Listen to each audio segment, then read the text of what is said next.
Hi, I'm Angel. I'm doing this experimental reading of my book, 47 Truths, and this is the fourth truth. Cliches happen for a reason. Is that true? It might be. There is actually a lot of truth in cliche and some untruth. I love cliches because to me they are like standing dares to use them in ways that add or subtract to their agreed upon meanings or validity. It's important to examine them in our current time and space though, and not just accept them because they've been repeated so many times. They sound familiar, so we give them extra credit. So we should also give them an extra shrewd eye. A shrew eye? "Only boring people get bored" was another one of my grandmother's favorite sayings, which was passed down to my grandmother and then to me. Dorothy Ritzhop Lilly, my mother's mom, married to my grandfather, Lilly. She was my Grandma D. She named me, and I was named after her. I admire her greatly still, although she died when I was 10 or 11.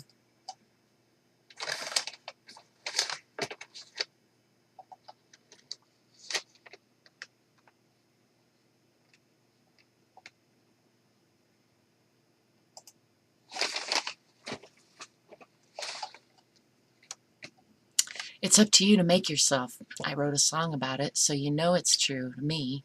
It's not a cliche yet, I suppose, though it could be. You never know. That's bullshit, really, that first part. I write songs about things that are not necessarily true to me. Nonetheless, I do think this is a good working truth to live by. Make yourself whatever you want to be. What else are you going to do before you die? If you're going to die, die with your boots on. That goes in the soundtrack.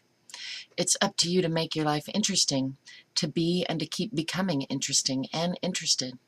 That's no one else's job to do that for you. It's no one else's job.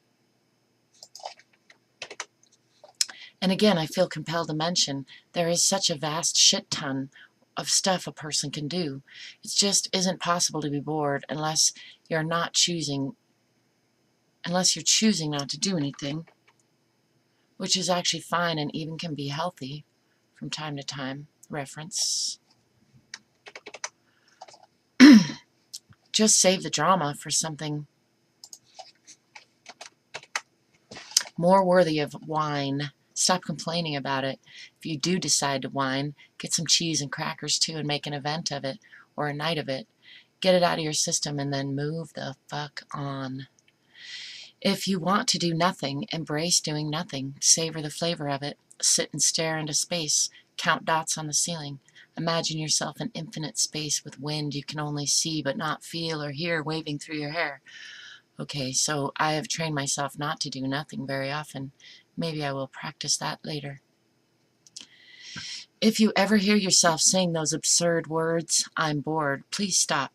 Remember this moment, and for the love of all that is right and true, do something. Anything. There is just so much you can do. Even if it's nothing.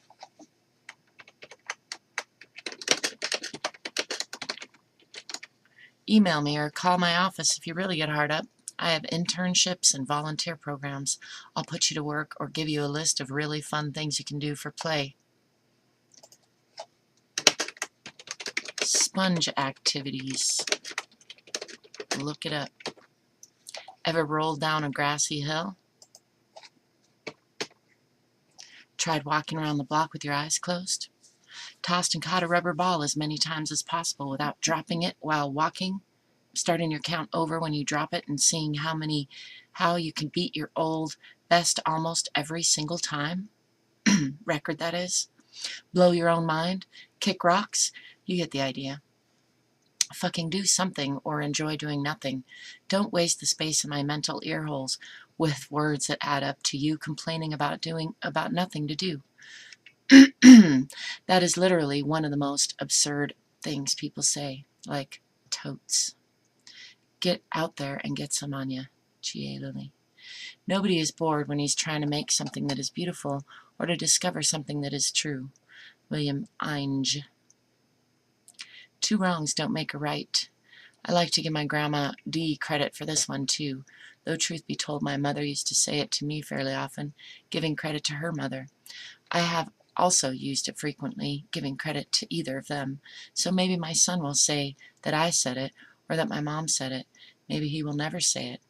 In any case, it goes up near the front too, because it definitely is a good working truth. Simple math, really.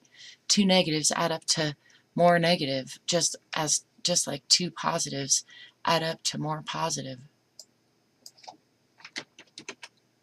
Vibrationally, we are pretty much all like this in my experience. It doesn't even have to be applied to any grand scheme or plan, and you don't need to conquer anyone else, though if you do, it still holds well true. Excuse me. Dragging your own vibration down to meet someone else you feel is wrong is the quickest way to become what you say you hate. When you recognize what you consider wrong, if you can, be grateful for it, appreciate that you recognized it, and take the opportunity to choose what you consider right. This is living by deliberate design. This is living a good life. You get to choose what is right for you, and you get to choose what is right when you want to. Choosing to do what you say you think is wrong because someone else is choosing to do what you think is wrong is right up there on the top shelf of absurd things people do. Whatever you decide to become, I am certain you can do better than becoming what you hate. G.A. Lilly. That's me. Two wrongs may not make a right, but 1,000 wrongs make a righter. Dennis Miller. Two wrongs don't make a right, but they make a good excuse. Thomas Saz. If two wrongs don't make a right, try 3. Lawrence J. Peter. 3 rights do make a left. Stay tuned for more of 47 Truths coming to a video near you.